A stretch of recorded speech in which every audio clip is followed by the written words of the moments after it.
Oh, good morning, Simps. How are you? We're starting off kind of early, not quite 8 o'clock in the morning yet. I figured today is the day after showing all the fishing I've done with Carly before she left. We're on day 2 of her being gone. That I had figured I'd make some updates as to what we've been doing. As you can see, I took the trolling motor off of my boat. It's all like where the fish finder was, and the top is off because I ripped that off. I actually literally ripped this off my boat. Obviously, I bolted it, of course. I ripped it off. I was done with it. It was broken. It stopped working. There was nothing I could do for it. I'm not an electrician, and everything I tried just failed. Anyway, so I hit Marketplace, and I found this amazing gentleman on Marketplace that traded my Johnny Morris Signature Series rod and my Abu Garcia Veritas 30-ton Graphite, and traded it for the 74-pound Minn Kota. Like, it's a Minn Kota Maxim, Minn Kota Maxim, 74 pounds thrust, 24-volt system, and this thing is massive. This thing takes up literally the entire front bow of retrospective skeleton, and it's just wow. One teensy little bit of a problem. When I was trying to figure out how to mount the bolts, I kind of messed up. I dropped one of the bolts down into my hull, and that hole where the plug and the wire for my fish finder goes, it goes all the way down to like inside the hull and everything. Like, it goes like all the way like in there, and I'm not getting it back. So I went to the local hardware store. I bought some exact identical parts and pieces and everything like that, and that's on the agenda for today. We are going to get this thing mounted, but I have a small issue on top of that. Front bolts fit perfectly. Like, the bolts that went here and the bolts that went there, they fit perfectly. The guy I traded my rods for to get this forgot the mounting bolts, and I don't want to be a nuisance and ask for them back. Hush! I don't want to ask him to get them back because, like I said, I don't want to pester him or anything. That chicken is being so loud. I'm going to hope that I can figure something out and maybe sort of get this to work the way it's supposed to. Front bolts go down into the motor mounts that are under here. Just barely too short, like half an inch too short. So I'm going to figure out what I have to do and maybe call another local hardware store to see if they have quarter inch, 20 millimeter, 3.5-inch set screws or set bolts. Oh my God! Shut up! Shut up! Before I wring your neck! I will wring your neck! Get out of here! Go! Go! Go! Get out of here! I don't want to hear you anymore! Go! Go! Chickens! What? To ass.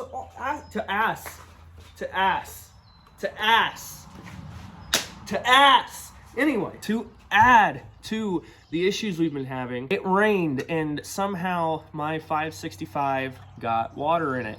I don't know if you can really see the moisture build up, but I'm gonna shake this and you can hear it. It sounds like a liquid maraca. You see just water just flying from it.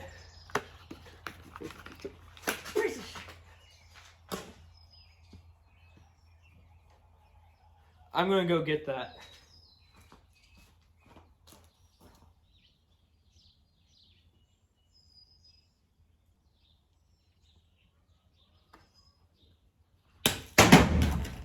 So in case anybody's been wondering, the Humminbird 565s, they had the same like build base. So there's like a bunch of different button options here underneath the bezel. So if you ever want to add more buttons to your fish finder, just throw it around and launch it. Don't worry, everybody's like, oh my God, you just threw a fish finder. It didn't turn on. There was nothing that could be done for it. It was waterlogged. I do have a 560, not as new, like within it, like half a year model difference. It's okay. I'm gonna sit up here on the front. Is getting the rear mounted and then figuring out how we're gonna do how we're gonna mount the front. Let's go ahead. Give me a bolt. We're just gonna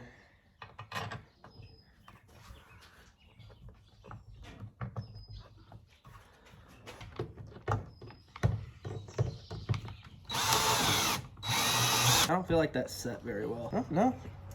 That's set. That's set, boy. I am gonna move it And I am gonna make sure that I still have bolts in my set locations. And I do. Okay, that's a good sign. And before I set them, I'm gonna kill a chicken. Ooh, those are not the right size washers. I do not like that. Good thing I bought lock washers of a slightly smaller diameter. Lock washer there, and a lock washer there. Second bolt. Whoa, there it is. Just gotta find the hole and thread it. Thread the hole.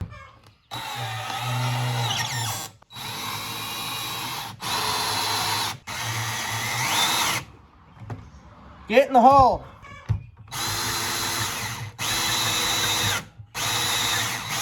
It won't get in the hole.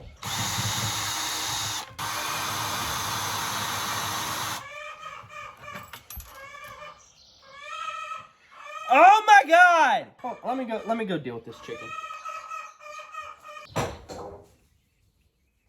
Shut up! Get! Anyway, that bolt will not set in that nut down there. And I don't know why.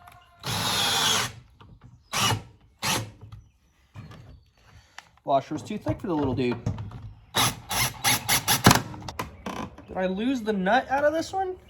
I sure did. What that means is this job just became 100 times harder. Hopefully I don't lose this nut. I'm actually gonna reach my hand in here, find that hole, found this front hole anyway. And exactly as I feared, I cannot feel the bottom of that bolt. That does confirm that I have to see about going to the local hardware store and getting these bolts 3.5 inches long. I called the local hardware store that I assumed had it because they're like an all-around kind of building supply, and I was in luck. They actually had it.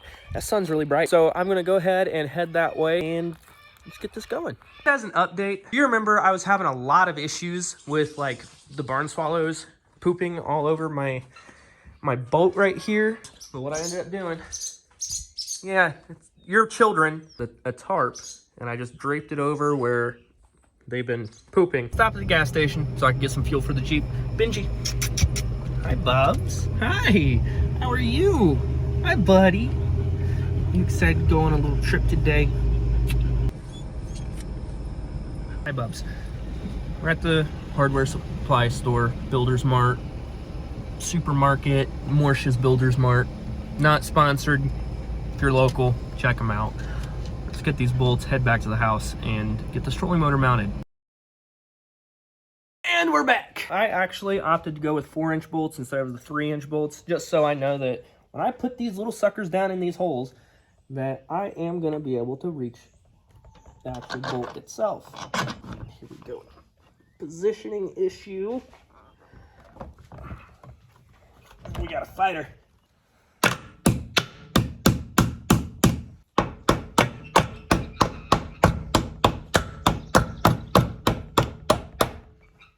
Here we go. So now, name of the game is not losing bolts. Ooh, that lost it. I lost it. Good thing I got more, I think. Yes, I have 2 more bolts, or 2 more nuts. I don't think I can actually do this without some kind of help. Move this so you guys can see what I'm doing, so you know the struggle.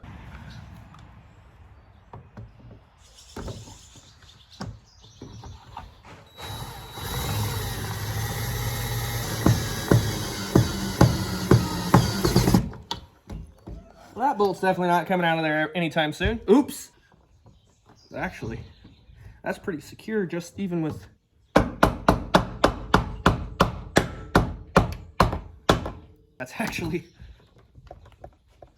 That's on there pretty good. There we go. Oh my God. Next up's the electric. Here's the damage that the fiberglass does to arms. That hurts a lot, not gonna lie. There we have it. We now have a 74-pound thrust trolling motor on retrospective skeleton. This is like monumental to me because the little 40-pound trolling motor just wasn't cutting it anymore. The only downside is now what I have to do is I have to volunteer the plug and I have to transfer it to the plug on here. So that's That's gonna be fun. That's gonna be really fun. I'm excited. That's just one step closer to making things even better for this boat. I wouldn't say it's a step back, but it's also kind of an odd thing. With that being a 24-volt system, like my fish finder, any accessories I have hooked up to this now have to go over to the other side and get hooked up to the cranking motor. Includes like lights and everything else. Because if you try to run a 12-volt device on a 24-volt system, you're going to blow that device up. And I don't really feel like blowing up my device. So I think that's going to be the second thing that we're doing in this episode, is switching over all the electric and making sure that everything runs as it should. And then I'm getting ahead of myself. We need to now transfer. We need to Frankenstein the plug for this to make sure it works. That's the biggest thing. All right, I cut the plug off of my 44-pound thrust, or my 40-pound thrust. So now the next portion of this is going to be taking this and attaching it to this, like that. So let's hope I do this the right way the first time. All right, so I've got my wire strippers here. These are kind of cheap Scosh strippers. Just basically gonna go about 1/4 of an inch. That's maybe 1/2 inch. No, that's more, a little more than 1/4. And I'm just going to lightly split around the ends.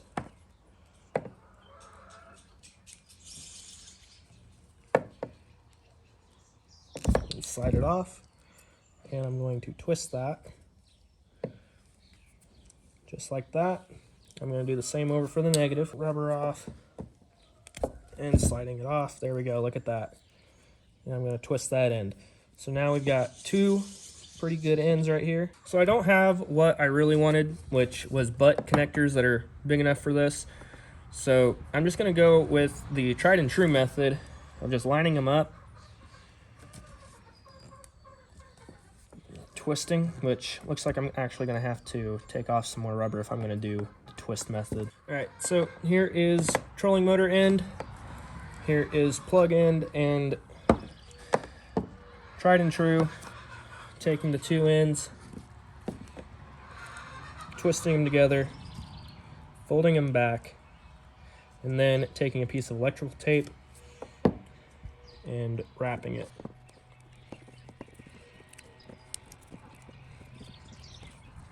Trust me, I don't typically do it like this for obvious reasons, and it feels kind of like blasphemy or hearsay, considering I used to do this kind of stuff for the local for the state and building up police cars and everything.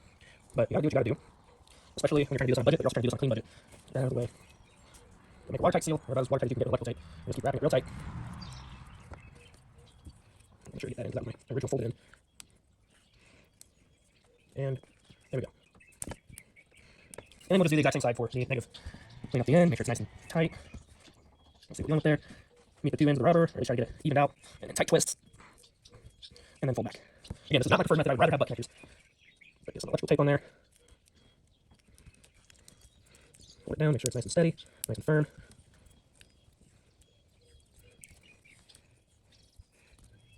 Got even spacing, or at least somewhat even spacing on there. And then bring it back around.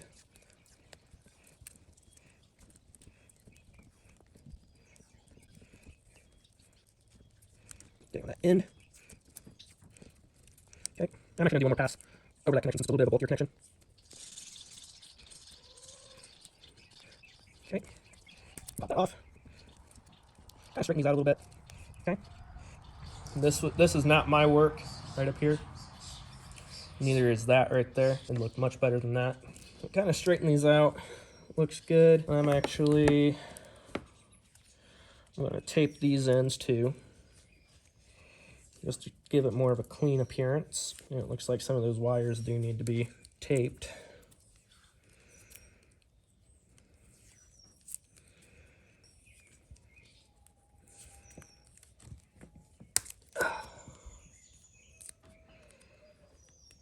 There we go.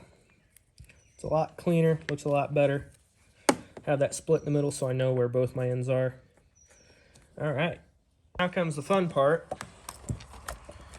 Plugging this in, right? So now we know that's plugged in. And back here, this is where our concern is now. So in order to run a 24 volt system, you need to go negative to negative, positive to positive, and then negative to positive. So that means I need to take this off. I know this is our trolling motor. I read that this orange wire is for a 24 volt system, but I've never ran it like that before. So that kind of concerns me. I'm actually going to tighten that down. That needs to be tightened down. Okay, this is my jumper. That needs to be tightened down now. And this is my jumper to my negative. So my next approach is going to be doing some research, figure out if I actually do need to hook up that orange wire for a 24 volt system and go from there. So I'll tune back in as soon as I figure it out. All right, so I figured something out.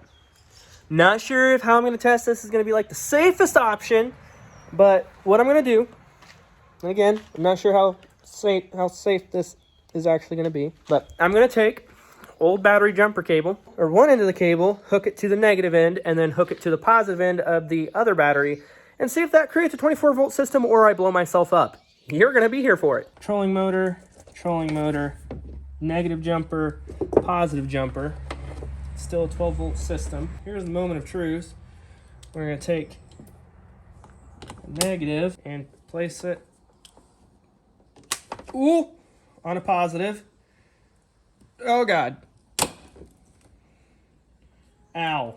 All that did was heat up and start smoking. All right, so I figured out that you can't have both batteries connected positive to positive, negative to negative, and then cross them, because then that almost causes big boom.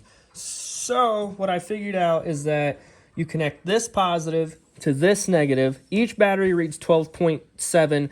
The two batteries combined will read like 25.4. I can actually bring it up on my voltmeter now. This positive to this negative.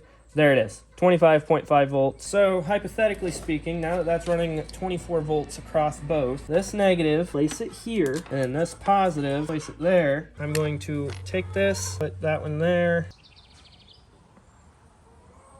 25 volts. Okay, pray I don't chop anything up. Benji, move. Plug that in. Down to 10. Mono. Look at that! Look at that! Yeah. Look at that! All right, we now have a 24 volt trolling motor on the boat. Show you how we lose control, baby. Yes! Yes! Everything is coming together. Come here, Benji. Come here. Come here. Yes, come here. Yes, it's so exciting. Everything's coming together really good, like amazingly. Almost blew myself up. That's okay though. Like, who doesn't almost blow themselves up when working on their boat? Like, normal people? No, we aren't normal here. That's the thing. That's what makes us cool. We aren't normal. I'm so happy.